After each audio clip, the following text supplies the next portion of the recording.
Boa noite, vamos dar início a mais um programa de Janos, desta vez um Por Onde Anda, e temos como convidado alguém que é bem conhecido em Santarém, ou bem conhecida neste caso em Santarém, e que, como já poderão ver no ecrã, é Hélia Viegas. A transmissão hoje é feita, como sempre, pelo Facebook e pelo nosso canal do YouTube. A moderação é feita por mim, Francisco Mendes, e a parte técnica está hoje a cargo de Nelson Ferrão. Doutora Hélia Viegas é licenciada em farmácia e mais tarde em enfermagem. Para as pessoas que não são de Santarém, sobretudo, ou para os mais distraídos, referir que é filha de Francisco Viegas e irmã Mariana de Viegas, um ator bem conhecido, já falecido infelizmente, Mário Viegas. Para começarmos, e porque este programa é essencialmente sobre si e sobre a sua vida, perguntava-lhe como é que se define, quem é que é Hélia Viegas? Não é fácil. Era definir Hélia Viegas.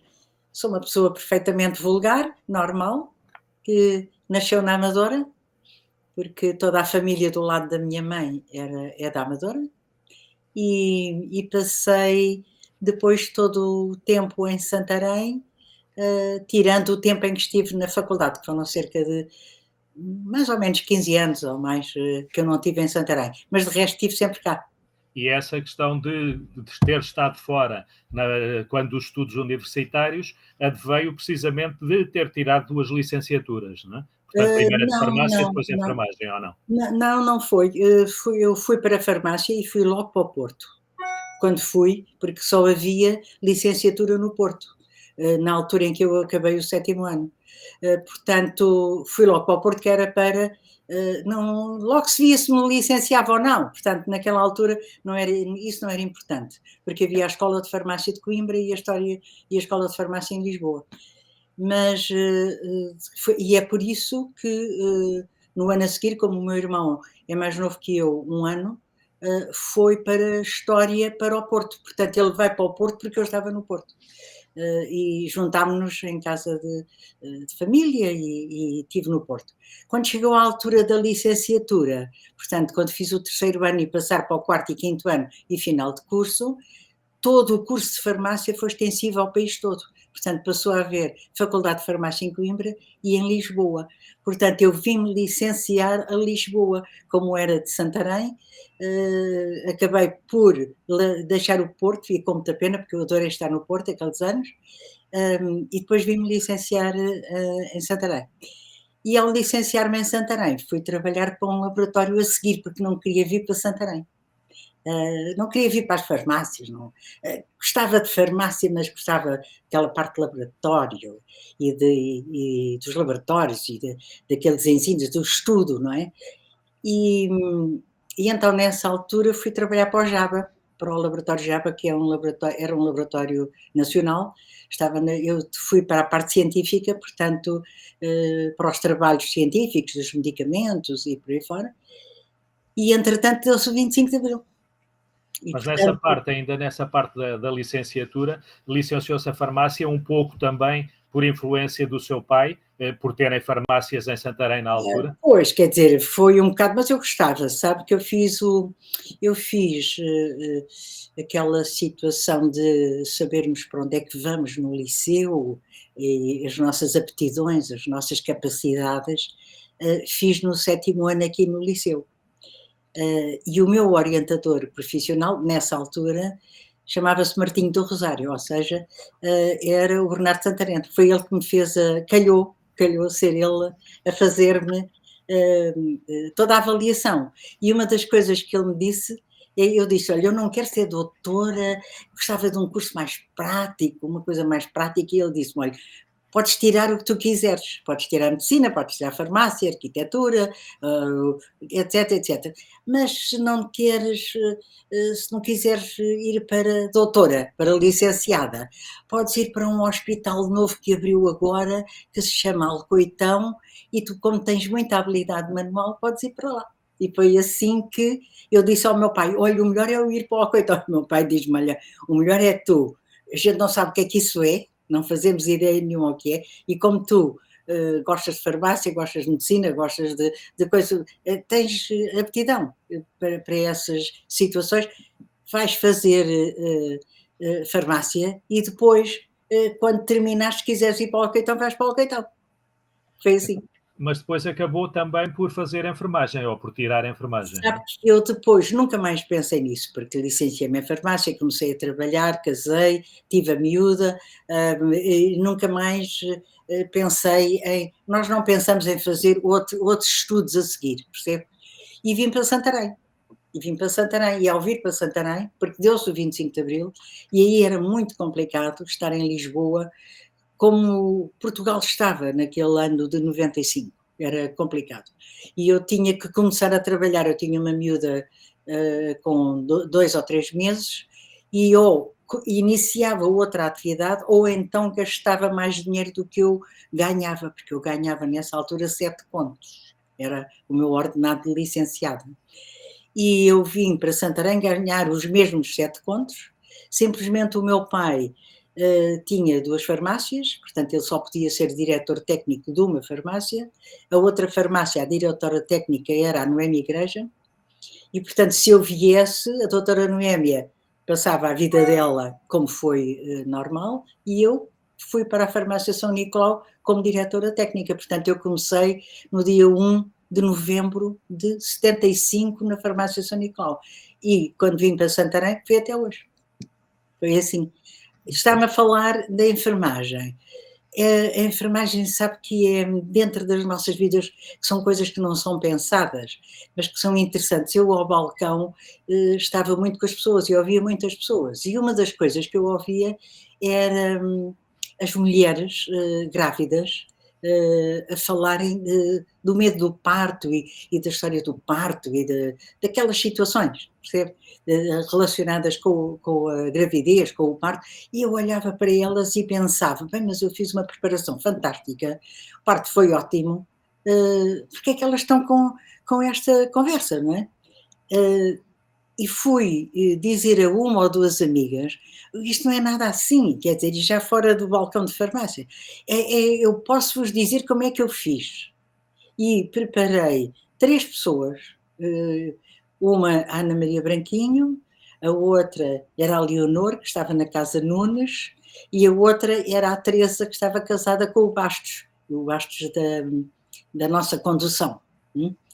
Que tinha sido meu amigo, meu amigo e meu colega na escola, e portanto criei este desafio para elas e comecei a prepará-las para o parto. Portanto, é uma coisa completamente estranha, a farmacêutica estava ao balcão durante todo o dia e depois, à noite, lá ia eu prepará-las para o parto, às 3.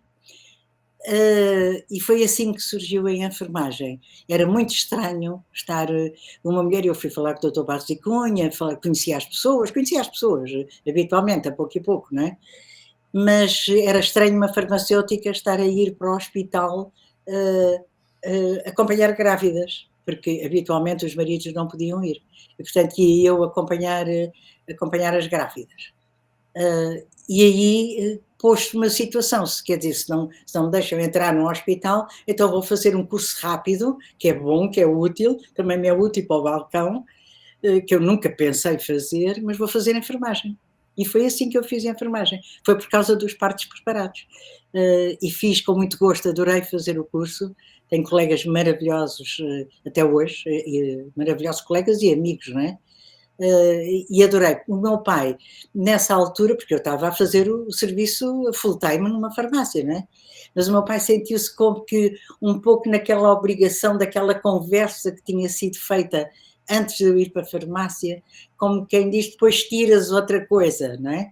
E como viu aquele gosto e aquela minha atitude mediante uma profissão completamente diferente, ele assegurava, com os ajudantes, assegurava um bocado o serviço na farmácia, e eu saía das aulas às 4h, ia logo imediatamente para o balcão e fazia os serviços, quer dizer, fiz o curso de enfermagem sempre estando na farmácia, não é? E eu também fui uma pessoa que conduzi muito tarde, não achava que não era preciso, e o meu irmão foi a mesma coisa, o meu irmão nunca tirou a carta, nem nunca se interessou por conduzir. Mas nessa altura eu tirei a carta com o velho Justino, da escola Justino, porque eu precisava de ir para a escola de enfermagem e chegar rápido à farmácia. E, portanto, foi por causa dessa razão que eu tirei a carta. Até hoje não estou nada arrependida, porque foi extremamente útil para o resto da vida, mas foi assim. Portanto, o curso de enfermagem foi por aí. E o curso de enfermagem tirou, então, como estava a dizer, já em Santarém, no que é hoje a Escola E Superior de Saúde. fantástico, fantástico, mas foram fantásticas, e a escola é muito boa, a escola de enfermagem, já nessa altura, portanto, eram os primeiros cursos nacionais, depois do 25 de Abril, a serem internacionalizados, serem nacionais, serem homologados. Foi muito interessante, eu gostei imenso de fazer o curso de enfermagem, é um curso muito exigente, muito interessante, e era interessante estar a fazer o trabalho de enfermaria ou de hospital, ou fosse o que fosse, já no final do curso, e depois ir para a farmácia, percebe? Quer dizer, para mim foi um grande desafio, percebe? E E há foi pouco muito, falou muito na questão da humanização do parto, ou da, importante, sim, da, da sim. questão do gosto que tinha por ajudar outras mulheres a encararem, digamos assim, melhor o parto. Foi nessa altura que pertenceu à direção da UNPAR, uma associação de humanização do parto, ou Não, não, isso não, foi não, outra isso é época da sua vida? muito mais tarde, isso é muito mais tarde. É mais tarde. Ninguém em Santarém conhecia a preparação para o parto. Ninguém. Não, nem os médicos, nem as enfermeiras, não era habitual. E quando eu comecei a fazer a preparação, foi nessa altura que as enfermeiras começaram a perceber que havia uma possibilidade de negócio para elas. A preparação do parto, para mim, foi sempre gratuita, sempre. Para as pessoas, raramente. Eu penso que ganhei dinheiro quando me convidaram, o Centro de Saúde me convidou para Torres Novas, e eu estive a preparar nos Riachos e em Torres Novas até 96, que foi, nessa altura eu não estava na farmácia, podia ir a Torres Novas, estava a transitar para a farmácia Paiva Bastos, não é? E, portanto, foi possível. Mas o que eu lhe ia dizer é que, quando me estava a perguntar como é que me defini, eu defino-me um pouco como uma humanista. Tem muito a ver com isso, com as pessoas, com os homens, com as mulheres, com as crianças. É muito importante para mim. E já em 96, nessa altura, e portanto já no final do século mesmo, descobri que havia uma outra técnica nova para preparar partos, que era chamada sofrologia, que tem a ver com a consciência de si. E então meti-me noutro curso. Portanto, eu hoje sou sofróloga keynesiana internacional, em que acabei em 2000. Nessa altura, o meu pai já tinha falecido, eu estava com um trabalho imenso, porque era terem desaparecido as pessoas da minha família principais e, portanto, era-me importante eu estar sossegada, mas a sofrologia, eu fazê-la comigo, foi-me fundamental para me sentir equilibrada e ter um equilíbrio pessoal. Depois, acabei por fazer essa situação de formação que até hoje eu faço comigo. Ensinei alguns grávidos e grávidas, eu preparava sempre os homens e as mulheres, e depois em 2002, com o desaparecimento do meu pai, do meu irmão, e a minha mãe tinha cegado, portanto já não estava na escola industrial, já estava reformada, mas estava cega. A situação para mim era muito complicada, porque eu estava completamente sozinha, a gerir muita coisa, e foi quando apareceu um colega que disse que comprava a farmácia, eu disse-lhe que o melhor era vender a farmácia e eu ter uma vida diferente para poder dar assistência à minha filha, que estava em Trás-os-Montes, a fazer engenharia agrícola, e para a minha mãe, e ter uma outra vida para gerir, não é? E para além disso, também o seu gosto pela farmácia, como já disse há pouco, era mais na parte de laboratório, não é? Eu E nessa adorava. parte depois da Eu ainda hoje sofrologia. faço coisas em casa, sabe? Eu hoje ainda faço coisas em casa de farmácia, que eu gosto imenso. supositórios, garageias, há coisas que se podem fazer, percebe? As pessoas que têm as fórmulas e que conhecem podem fazer. Mas isso é uma coisa minha, pessoal. Mas gostava muito do balcão, eu gostava imenso do balcão. O balcão é muito interessante porque é uma comunicação com as pessoas, ensinar coisas às pessoas práticas e, sobretudo, a enfermagem deu-me essa capacidade, a sofrologia a seguir deu-me ainda mais, acrescentou essa capacidade de estar com as pessoas e dar-lhes qualquer coisa que não fosse só remédios. Muitas vezes as pessoas diziam, a senhora está a falar contra si. Não, não fique preocupado porque eu nunca deixo de vender remédios. O senhor é que pode deixar de os tomar. Era sempre a forma de eu me relacionar com as pessoas, era muito engraçado. Mas E pronto, foi a assim. parte do negócio em si nunca lhe interessou muito, pois não? Não, nunca. A farmácia sim, a farmácia foi sempre espetacular, foi muito interessante. Mas a parte de negócio, de coisas, não tem a ver com a minha personalidade, não. De negociar, de levar dinheiro, nem para os partos, nem para a farmácia, nem para os brinquedos, porque entretanto também cresceu a secção infantil na farmácia com os brinquedos. Nesses anos eu trabalhei muito, trabalhei imenso, porque estar a gerir a farmácia e ter a loja dos brinquedos por cima, porque a secção infantil cresceu tanto que se transformou numa loja de brinquedos, eu acabei por fazer uma distribuição nacional de bonecos. Portanto, do norte ao sul, a São Nicolau era conhecida porque eu distribuía as bonecas Corrol, aquelas bonecas muito bonitas que eu tinha na loja. Eu não gostava muito de plásticos, gostava mais de madeiras, de coisas giras para os miúdos. As mães chegavam a ir à loja e deixavam os miúdos lá para irem às compras. E depois, sabe, eu não sei se eles podem partir alguma coisa e tal. E eu às vezes estava ao balcão cá embaixo na loja e eu dizia, não se preocupe porque se os brinquedos se partirem é porque não prestam. E portanto pode ir à vontade, os miúdos lembram-se, há miúdos que agora já não são miúdos, já são adultos, mas que se lembrarão de certeza que iam brincar para a minha loja, com os bonecos, com os comboios, com os castelos, com as coisas, não é? E eu lá ia vendendo os remédios do outro lado. Era muito engraçado, era uma variedade engraçada, e isso para mim é-me apaixonante, é muito o meu feitio, de fazer várias coisas, de gostar de várias coisas. E pronto, e depois de 2003 saí da farmácia e agora nestes últimos 20 anos tenho estado em casa a tratar da história da família, que é fantástica. Fantástica, e estava tudo desarrumado e agora lá estou eu. E já vamos falar nessa parte até do espólio do seu irmão e tudo isso, um bocadinho talvez mais à frente, mas há pouco estava a falar que o 25 de Abril de alguma forma mudou a sua vida, porque acabou por vir para Santarém, talvez também por isso. O seu pai teve uma posição determinante nessa época, quando foi, a seguir ao 25 de Abril, o primeiro presidente de Câmara municipal orgulho de muito, Santarém. orgulho, sim, sim. Orgulho-me muito disso, sobretudo porque ele gostava muito. Eu tive sempre uma posição muito humanista, o meu irmão e o meu pai muito mais assertivos, muito mais escorpiões, eles eram os dois escorpiões, como eu costumo dizer, eles eram muito assertivos, muito provocadores, o meu irmão de uma maneira, o meu pai de outra, mas eram muito engraçados, eram umas pessoas espetaculares e com uma cultura e um bom conhecimento, porque nós lemos muito, percebe? Eu desde miúda, portanto até aos 18 anos, até ir para a faculdade, eu e o meu irmão pintámos a manta aqui em São Bento, porque não havia praticamente aqui casas nenhumas na rua onde eu moro ainda hoje, é a mesma casa.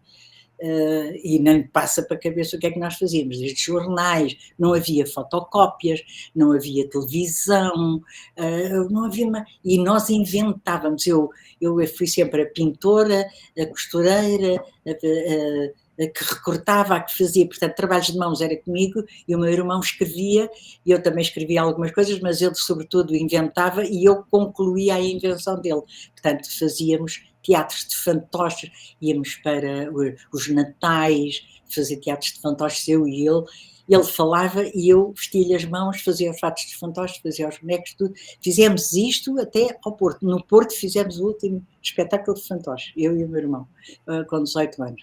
Portanto, o 25 de Abril veio-nos dar para o meu irmão, uma abertura brutal, porque ele dizia já poesia, para além de toda a PIDE atrás de pessoas que eram contrafeitas, que liam um determinado tipo de livros e que se faziam um determinado tipo de coisas, as pessoas eram presas, portanto não podiam falar, não se podia dizer, éramos perseguidos, estávamos com papéis escondidos, pronto, era muito complicado. Eu fazia um trabalho de submundo, muito mais discreto, mas fazia, e sempre percebendo perfeitamente a barbaridade que era não ser livre para conversar, para falar, para estarmos juntos, não é? E, portanto, isso foi muito interessante. Quando eu cheguei, o meu pai tinha imenso trabalho. Tinha imenso trabalho porque tinha a Câmara e tinha a farmácia, o armazém de distribuição, portanto foi bom eu vir para cá e acho que o ajudei um pouco. Foi bom para ele eu ter vindo, portanto o meu irmão estava dedicado ao teatro sem dúvida nenhuma, isso aí sem alguma dúvida, ele já tinha a sua vida determinada, mas eu seguia ajudando o meu pai, o meu avô nessa altura ainda era vivo, foi muito interessante, este princípio foi muito engraçado. O seu irmão, então, era ainda muito menos dedicado aos negócios do que Não, a não tem Hélia. nada a ver. Não, mas o meu irmão era muito mais assertivo a nível de dinheiro e de compras. Nós fazíamos os jornais quando éramos miúdos, 7, 8 anos, e nós vendíamos os jornais a 5 tostões. Portanto, atenção que é dinheiro. E ele não falhava. Fazíamos uma data de jornais iguais e ele é que tomava conta dessa parte. Não é? Eu nunca tive nenhuma jeiteira para esses esquemas de negócios, fui sempre mais para atuar, para fazer. Era uma fazedora e ele era o inventor, era o que fazia a invenção. Tanto que ele fez muita banda desenhada, andava aqui na escola, depois fomos para o liceu. Foi muito engraçado. Foi um tempo. As pessoas não imaginam o que nós fazíamos. Então, com o Jorge Custódio e com o Palmeiro e com o Zé Puga e com o meu irmão, e o que nós fizemos quando fizemos o Bar 4 na altura do liceu foi uma coisa, a PIDE atrás de nós, percebe? Foram aventuras muito interessantes até irmos para a faculdade. Nós tivemos uma vida bastante aventurosa, não é? Mas, de qualquer maneira, apesar dessa sua experiência no Bar 4, em que penso que estava o seu irmão também, o Jorge Custódio e o Miguel Calado. Eram só rapazes e 2 raparigas. Eu e a São, que era da Isso foi, Almeirinho. no fim de contas, a experiência talvez mais próxima da política que teve, não? Porque a política nunca a fascinou, apesar de Nunca toda liguei essa... nenhuma. Eu não sou muito de grandes conversas, nem de grandes. Mas tenho a minha determinação e sei onde estou, não é? Mas não era uma pessoa. Detesto discussões, não sou uma pessoa provocadora nessas situações. Mas foi extraordinário estar com eles, adorava aquelas provocações, como todo adolescente, não é? Estar a fazer coisas que não andava a polícia atrás de nós e nós a fugimos à polícia, percebe? Portanto, aquilo era uma cena e toda a gente conhece, e sobretudo nós sabíamos que tínhamos razão, estávamos a lutar por uma coisa que tinha a ver com a cultura, que tinha a ver com a educação, tinha a ver connosco, nós tínhamos essa consciência, percebe? Portanto, marca o resto da vida. Tínhamos nós a idade que tivermos, marca para sempre, não é? Por isso, quando eu cheguei a Santarém, o meu pai, gostei muito de o ver, ele gostava muito, ele tinha feitio para isso, o meu pai. Era um homem muito sociável, muito interessante, muito bom com as pessoas, muito provocador e, sobretudo, tinha uma consciência de organização extraordinária, era espetacular. Portanto, ele tinha uma vida organizada, que ele sabia o que é que estava a passar na farmácia, mas também sabia o que é que estava a passar na Câmara, o que é extraordinário. Ele tinha aquilo de uma maneira muito certinha. Ele organizou os cadernos eleitorais na altura, eu lembro perfeitamente, até às primeiras eleições. Foi muito interessante, ele trabalhava imenso, mas adorou. Ele adorou muito essa sua atividade.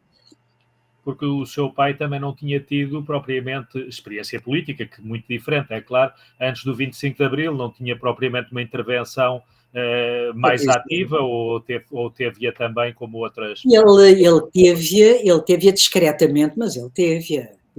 A PIDE andava em cima em cima dele, como do meu irmão, muito mais do que em cima da minha mãe ou de mim, quer dizer, nós não dávamos aso a esse tipo de situações, mas o meu pai sim, porque era o cineclube, porque eram os rotários, porque havia uma data de situações em que era a livraria Apolo, porque ele teve na situação da livraria Apolo com o Manuel Castela, portanto, nessa altura tudo isso com o Jaime Figueiredo, as pessoas com quem ele se dava não eram gratas nunca à política que estava, da ditadura que estava no país, e portanto era uma pessoa marcada, não é?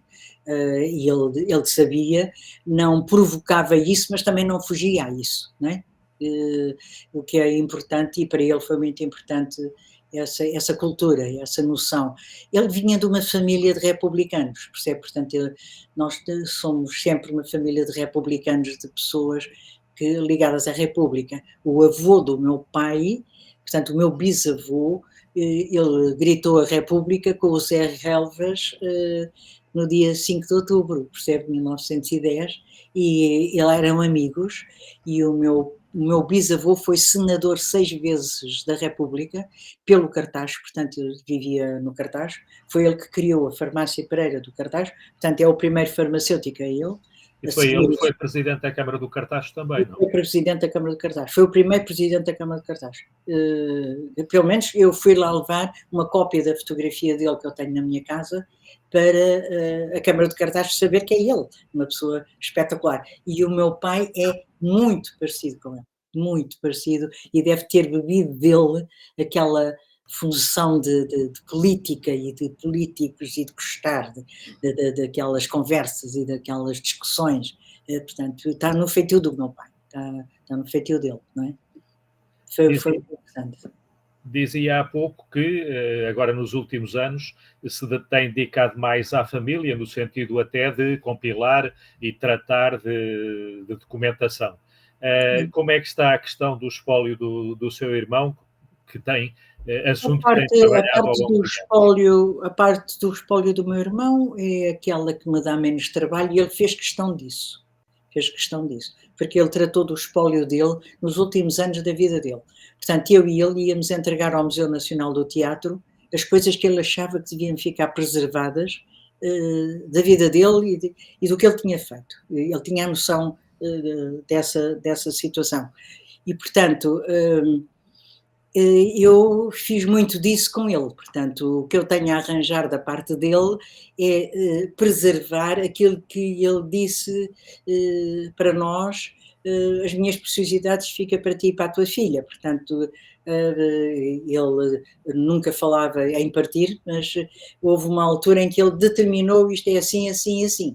E, portanto, isso eu tenho cuidado, tenho guardado, foi editado o livro o ano passado, reeditado o livro que ele fez, portanto, essas coisas ele deixou e eu tomo conta, não é? Mas da parte da família, eu tenho o quarto dele, tenho as coisas arranjadas, todas que dizem respeito a ele, que ele deixou à família, porque 90% está no Museu Nacional do Teatro, organizado por ele e pelo Dr. José Carlos Alvarez, portanto isso está arrumado.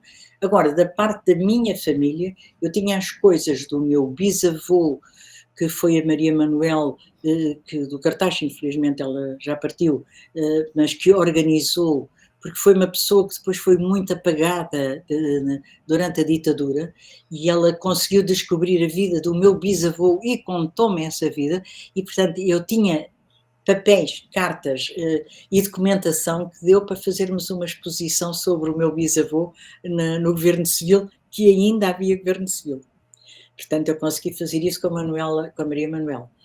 Depois tenho as histórias do lado do meu pai, tenho algumas coisas do lado dele e da família dele, porque uma das minhas tias foi escultora e a outra tia era uma pessoa divertidíssima, muito interessante, eram pessoas muito, muito engraçadas, mas eu só conhecia essa minha tia, a irmã mais nova da minha avó, portanto, do lado do meu pai. Do lado da minha mãe é que a história ainda estou a arrumar, portanto, estou a arrumar do lado de um e do lado do outro, mas a minha mãe era a mais nova de 7 irmãos, e os irmãos foram, o mais velho foi da banda desenhada, a banda desenhada está na Amadora hoje, porque ela era irmã do tio Tónio do Mosquito, portanto, e ajudou o irmão com um suplemento chamado Formiga. Eu não sei se sabia isto. Depois, o irmão a seguir era o tio Álvaro, que foi internacional de hóquei em patins, em Montreux, em 47, no ano em que eu nasci, e foi campeão do mundo de hóquei. Era um homem engraçadíssimo, não tinha filhos. Hoje tenho uma prima relacionada com o meu tio e uma afilhada, mas era muito engraçado, o tio Álvaro. Depois o tio Augusto fez a primeira máquina do som do cinema português. Portanto, todos eles tinham uma particularidade, não é? A minha tia, a irmã mais velha, que era a minha tia Irene, tomava conta dos irmãos, da família e dos negócios, porque eu sou da Amadora e a Amadora chama-se Amadora, porque o pai da minha mãe foi para a Amadora com os filhos, que se chamava Porcalhota nessa altura, e ele com o Santos Matos deu o nome à Amadora. Portanto, a Avenida da Câmara, hoje, tem o nome do meu avô, pai da minha mãe, que se chama Cardoso Lopes. A Avenida Cardoso Lopes, na Câmara da Amadora, onde está a Câmara, é o nome do meu avô. Portanto, toda essa parte do lado da linha era do meu avô, do outro lado da linha era do Santos Matos. Portanto, estamos a falar em 1910, 1920, por aí fora, não é? E, portanto, eu estar a arrumar estes espólios, depois havia o outro irmão que era o dos selos. Eu adoro selos. Já agora, desculpe lá só essa questão da Amadora. A Porcalhota, eu estava convencido que a Porcalhota era, digamos que, uma alcunha, entre aspas, da Amadora. Era mesmo o nome da Amadora? Não, era aquela região. E aqueles montes e aquela zona onde eles se instalaram não tinha nome nenhum. Pertencia à Porcalhota, percebe? E eles passaram e deram o nome da Amadora. Eu tenho documentação relacionada com o meu avô, engraçadíssimo, coisas engraçadíssimas, e depois com os meus tios, portanto está a haver a variedade diferente de coisas que aparecem, não é? Relacionadas sobretudo com a banda desenhada na Amadora, porque as pessoas devem perguntar porque é que a banda desenhada está na Amadora. Está porque o meu tio era de lá. E é uma história encantadora, porque o meu tio foi-se embora para o Brasil e a minha mãe nunca o descobriu, anos com um desgosto enorme, porque era o seu querido irmão que ela gostava imenso, não é? E depois descobriu-se mais tarde. Isso dava um programa, essa história deles. Depois, mais irmãos, é o dos selos, que eu lhe estava a dizer, eu gosto imenso de selos, continuo a ter imensos selos de Portugal, eu gosto de selos de Portugal. Normalmente as mulheres não ligam muito a essas coisas, eu adoro, como mulher de trabalhos de mãos, também gosto de colecionar selos. Mas quando faço coleções, é mesmo coleções, quer dizer, começo e não acabo. Os selos ainda não acabaram e eu continuo a fazer os selos de Portugal. Para ali fora, pacientemente, eu vou fazer. E havia uma outra irmã da minha mãe que era aluna do Roque Gameiro, com uma aguarelista fantástica, que depois foi para a Guiné, terminou na Guiné, como freira. Pronto, é uma história muito engraçada. E no meio disto tudo há a Mariana, que é a minha mãe, que era a mais nova. Portanto, a minha mãe chega a Santarém, e chega a Santarém como uma pessoa discreta, mas que as pessoas consideram, e ainda hoje passei pela rua que tem o nome da minha mãe, que é ao pé da Dom João II, aqui da escola, porque era uma professora muito, muito querida da escola industrial. Ela começou por dar explicações em casa, e isso deu algumas cenas então com o meu irmão. Nós éramos muito pequenos, não é? Quando viemos para São Bento, eu tinha para aí 6 anos, 5, 6 anos, o meu irmão menos 1, e a minha mãe dava explicações em casa de latim, grego e literatura, porque ela, filologia clássica, portanto era muito complicado haver pessoas competentes nessa área, não é? E a minha mãe avisava-nos sempre, não façam barulho, porque vêm aí as pessoas precisam de estar sossegadas e não quero miúdos mal criados aqui à porta do sítio onde eu estou a dar explicações. E a minha mãe contava uma história engraçadíssima em que o meu irmão, nós ficávamos sossegados, porque a casa é de resto de chão, é primeiro andar, nós ficávamos sossegados na casa, mas um dia o meu irmão desceu as escadas, pequenino, o meu irmão era muito bonito, louro, os caracóis, e abre a porta da sala de explicações, volta-se para a minha mãe e diz-lhe assim: o que é que estas ratas lambidas estão aqui a fazer?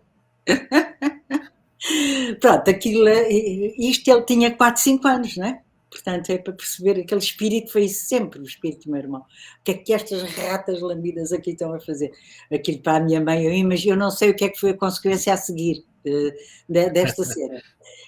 Mas a minha mãe contava isso com muita piada, era uma contadora de histórias muito interessante, penso que quem me ouvir se lembrará dela com carinho, porque era uma pessoa que era não só uma educadora de francês, português, na escola industrial, trabalhou sempre na escola industrial, apesar de eu ter entregue o espólio dela ao liceu, o espólio da minha mãe está no liceu, porque sempre morámos em São Bento, porque sempre estudámos no liceu, o meu pai também, e por aí fora, e portanto o liceu recebeu com muito carinho o espólio da minha mãe, mas é uma professora extraordinária, as pessoas que ela conhecia não lhe passa para a sua cabeça, as histórias que eu tenho dela, desde a Alice Vieira, desde, sei lá, Maria Lamas, desde as pessoas mais incríveis que eram amigas dela e com quem ela se dava, e era uma pessoa muito interessada em muitos assuntos, penso que vem sempre de tantos irmãos que ela teve, com tantas atividades diversas, percebe? E isso ajudou muito para nós lermos muito, para sabermos muito. Foi muito engraçado sempre. E eu continuo a ler bastante. E já tenho uma neta que lê bastante, que é muito bom. É de família. Esse trabalho todo que tem desenvolvido relativo à sua família, já falámos que o espólio de Mário Viegas está entregue, da sua mãe também no liceu, mas todo esse trabalho de alguma investigação, de memórias compiladas e tudo isso, não pensa torná-lo público de alguma forma, por livro ou outras formas? É muito bom fazer-me essa pergunta, porque tenho falado com algumas pessoas, não muitas, mas algumas, mas quando eu deixei a farmácia tinha que ir para algum lado. Portanto, eu tenho móveis, tenho potes, tenho frascos, balanças, balcões. Onde está? Adorava pôr em Santarém, e já falei isso com o Museu Nacional da Farmácia, eles ajudam-me, quer dizer, é preciso encontrar um local para pôr aquela história, percebe, da família, porque a história da farmácia, como foi o meu bisavô, foi a mãe do meu pai, a minha avó, foi o meu pai, fui eu, 4 farmacêuticos, com várias situações de farmácia, e paralelamente a isso juntar depois as coisas relacionadas com o meu irmão ou com a minha mãe. Eu acho que era interessante arranjar-se um local onde se pudesse colocar estas coisas. Era uma coisa que eu tenho pedido à Câmara, tenho pedido, uma das situações prováveis é a Escola Superior de Educação, outra a Escola de Enfermagem, que eu já falei com eles, eu tenho falado com estas pessoas, percebe? Agora, outra coisa é realizar, agarrar nesse espólio e pô-lo visível às outras pessoas e contar as histórias. Pôr as gravações do meu irmão, pôr as histórias, a minha mãe a contar história, o meu pai a contar história. É muito engraçado. Eu penso que ainda hoje as pessoas gostariam de ouvir, mas sobretudo quem não os conheceu, porque eles têm muito interesse. Eu sou suspeita, mas acho que eles têm muito interesse. Sim, e agradaria certamente que era a quem não os conheceu, mas também muito a quem os conheceu e até pode conhecer essas histórias e iria recordar, com certeza. São muitas histórias. Esta do meu irmão com as ratas lambidas, isto sei lá, são muitas histórias, percebe? Giras, engraçadas, provocadoras, são muito giras. Então tem como projeto pôr essa farmácia antiga de Eu pé. vou fazendo sempre com a esperança de não estar a fazer, acho que não é em vão, sobretudo porque eu tenho uma filha, eu tenho um enteado que eu gosto muito dele, e que não está cá, não está em Santarém, mas eles não conhecem nada desta história, percebe? Não conhecem as histórias. Eu tenho conseguido preservar esta memória de muita coisa, percebe? De muita, talvez, capacidade de poder lembrar-me de muitas coisas relacionadas com muitas pessoas. E, portanto, acho que é engraçado ver uma pessoa que conta as histórias e que tem essa memória, não é? Eu acho que é importante. Então, com certeza que os próximos anos da sua vida serão ainda dedicados também a pôr continua a ser. de pé esse projeto, Não, e que seria de eu vou fazendo extrema devagarinho, depois descanso, depois leio, depois vejo televisão, faço outras coisas, mas sobretudo mantenho muito em casa, também gosto muito de coisas manuais, como já vos disse, e portanto é muito interessante. Mas sabe uma coisa, eu quando vocês me convidaram para este programa, lembrei-me de uma coisa, eu nunca vou a redes sociais, não vou, eu trabalho muito bem com o WhatsApp, mandam mensagens e tal, né? Mais nada, não vou nem a Google, nem nada, não, é uma coisa engraçada, é uma rejeição, não me pergunto porquê, mas é uma rejeição. Agora, pensei, e assim, se calhar através deste programa deles, posso encontrar a Renata, ou seja, dos últimos partos que eu preparei, eu nunca mais vi a miúda nasceu em 96, e nunca mais soube nada deles, nem da Lina, que é a mãe, nem da Renata, e se calhar, se virem este programa, se calhar são capazes de me contactar, não sei, é uma maneira. Quem sabe, não sabe sequer se eles estarão em Santarém ou se estarão no outro Não, lado. eu fui das preparações que eu fiz no Riachos, portanto ela ia da zona de Torres Novas, era da zona de Torres Novas, era casada com um militar, mas isto está a ver, estamos a falar em 96, não é? A miúda é muito particular esta situação, porque a miúda nasceu no dia dos meus anos. Foi um espanto para a mãe eu estar com ela no parto e eu, todas contentes que a miúda nasceu, eu disse fantástico, e digo-lhe assim, eu para o ano faço 50 anos neste dia, e diz-me ela assim, não me diga que faz anos hoje. Portanto, é das miúdas que eu me lembro bastante, e ela agora já tem uns anos, não é? Se calhar já tem filhos. Quase 30, Já tem sim, filhos. pois, muito provavelmente terá filhos, sim. Olha, pode ser então que volte a encontrar a Renata, não é que disse? É a Renata. A Renata e a família da Renata através deste programa, quem sabe. É Se nos giro, chegar alguma comunicação nesse sentido, diremos, não é? Como é Ribatejo, nunca se sabe. Como é que se chamava a mãe? Que não captei também bem? Era a Lina, era professora em Torres Novas, e o pai era militar.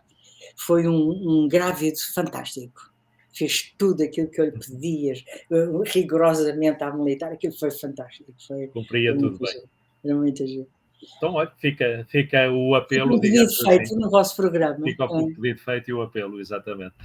É. Doutora Hélia, muito obrigado por ter estado connosco a contar estas tão interessantes histórias da sua vida e da vida da sua família, no fim de contas, ao longo destes 42 minutos, mais ou menos. Pois não sei quanto tempo foi, não sei. Temos o contador, senão também não saberia, obviamente, que o tempo passou depressa. Agradeço muito o vosso convite, foi muito simpático. Nunca tive em redes sociais nenhumas, portanto, é extraordinário. Não sei o que é que vai acontecer, mas vocês depois dizem. Há sempre uma primeira experiência, não é? Sempre uma primeira vez para tudo. Muito obrigado mais uma vez e nós tejanos cá estaremos de novo com os nossos espectadores na próxima terça-feira às 21 horas. Obrigado e até lá. Obrigada.